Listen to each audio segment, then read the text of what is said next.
Instituto Bíblico Veritas Dei, Ratio et Revelatio.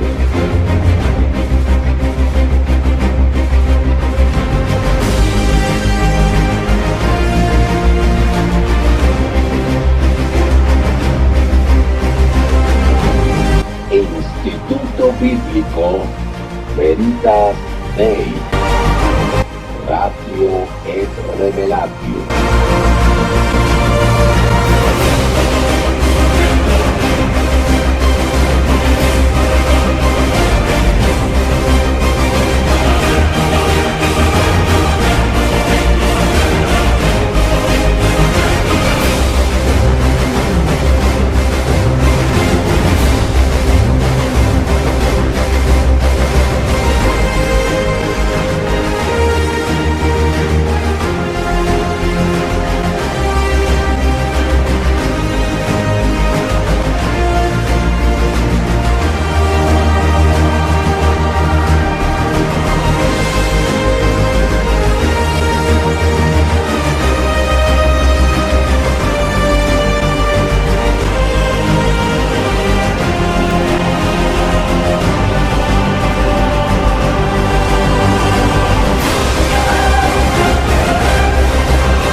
Ratio et Revelatio.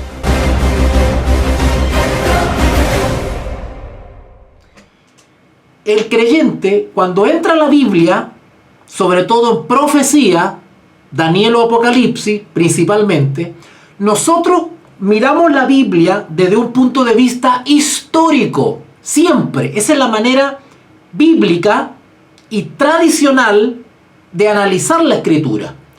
Nosotros, y los que estuvieron en el curso del Anticristo, ¿no es cierto?, recordarán que expliqué, de hecho está grabado en la parte 4 del curso del Anticristo, lo pueden ver en el canal de YouTube. Ahí yo explico tres formas de leer la Escritura. Hay un método que es el bíblico, histórico, tradicional, ¿verdad?, que es el método historicista. Es decir, cuando yo me acerco a la Biblia, lo primero que hago es fijarme en datos históricos. ¿Cuándo fue escrito el libro? Las circunstancias culturales, políticas, económicas, religiosas de ese entonces. ¿Vale? Por ejemplo, si yo voy a leer una carta del apóstol Pablo, inmediatamente yo tengo que saber que que las experiencias del apóstol Pablo sucedieron después de la ascensión de Cristo. ¿Vale? Estamos hablando de 40, 50 años después que Cristo ascendió. Pablo comienza, ¿no es cierto?, a visitar Asia y todas estas cosas. O sea, ya me ubico ya en los años, en la cronología bíblica. Luego tengo que enterarme, ¿no es cierto?, cuáles eran las circunstancias en las cuales estaba viviendo Pablo. Por ejemplo, Pablo era judío de nacionalidad, pero también tenía ciudadanía romana, ¿no es cierto? Pablo tenía cierta preparación teológica, intelectual, ¿no es cierto?, cultural, ¿verdad? La relación de Pablo con los apóstoles, ¿no es cierto? ¿Cuál era la situación de las ciudades que visitaba Pablo? Por ejemplo, cuando Pablo fue a Corintio, ¿qué pasaba en Corintio? ¿Cuál era la crisis que estaban pasando en las iglesias de Corintio? Cuando Pablo va a Galacia, tenemos la famosa las iglesias de Galacia. Pues de ahí escribe carta a los Gálatas. Pero ¿cuál era la circunstancia que estaban viviendo los Gálatas y que justifican que Pablo escribió tal o cual cosa a los Gálatas? Porque Pablo le escribió algunas cosas a los Gálatas según las circunstancias y la realidad que se estaba viviendo ahí. Le escribió ciertas cositas a los tesalonicenses, ¿no es cierto? Le da un mensaje a Timoteo. Entonces, hay que tener en cuenta todas las aristas circunstanciales de ese entonces, de ese momento. Porque todo eso nos aportan datos para comprender de una manera más, no quiero decir holística, porque si no capaz que me digan que soy de la nueva era, de una manera más global, ¿no es cierto? Un entendimiento global. ¿Ok? El error de anacronismo Ya voy a explicar eso ya. El error de anacronismo que cometen casi todos los lectores de la Biblia, los predicadores, evangelistas, que yo escucho por ahí, el error que cometen todos por falta de formación, es que leen la Escritura a la luz de los tiempos actuales. ¿Verdad? Entonces ellos leen ciertas cosas que les parecen ilógicas, injustas incluso, como que no calzan, las leen a la luz de un criterio del hombre moderno. Y no, eso está mal, eso es un anacronismo. Estamos aplicando un tiempo moderno para leer la Escritura que fue escrita en otro tiempo. ¿Vale? Entonces, por eso que es muy importante analizar primero las circunstancias históricas, culturales, geográficas, políticas, llenarnos de todos los datos que podamos del texto para poder tener primero esa base. Y según eso, extraer los principios religiosos y morales que no pasan de moda al tiempo moderno. ¿Vale? O sea, el hombre moderno o contemporáneo, ¿qué cosa tiene que rescatar del texto?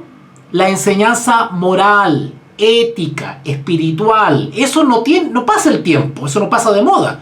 Los mismos principios morales, éticos y religiosos, y espirituales de ese entonces son los mismos que yo adquiero ahora, pero no así las circunstancias culturales e históricas. Eso cambia. ¿Ok? Perfecto. Entonces, nosotros hablamos de un método historicista.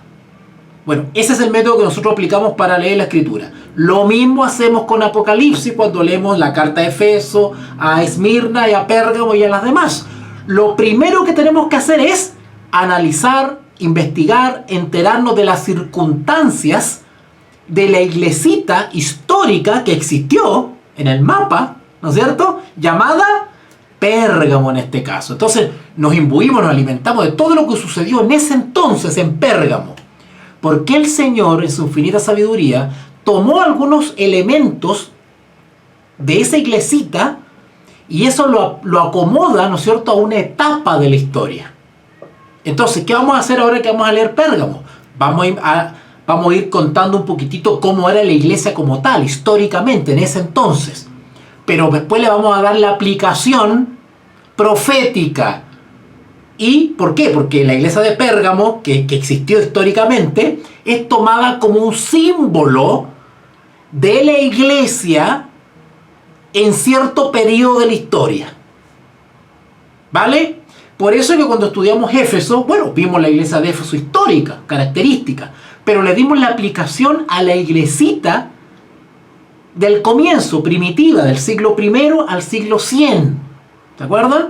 Luego vimos la iglesia a Esmirna, donde también analizamos las características de la iglesita histórica, la que existió realmente, la ciudad, Esmirna.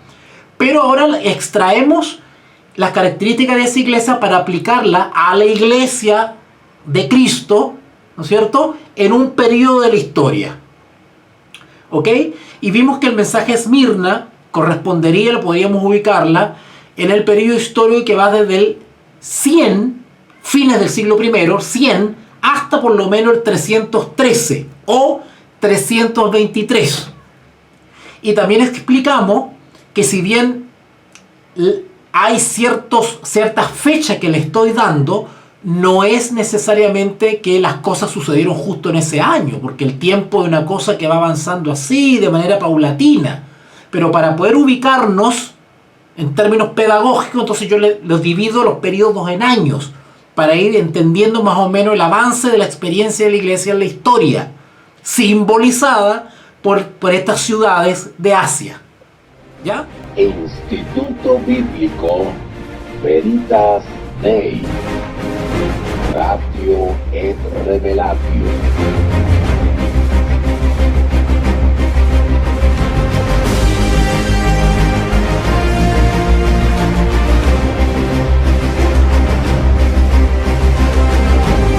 Instituto Bíblico Veritas Dei Ratio et Revelatio.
Revelatio.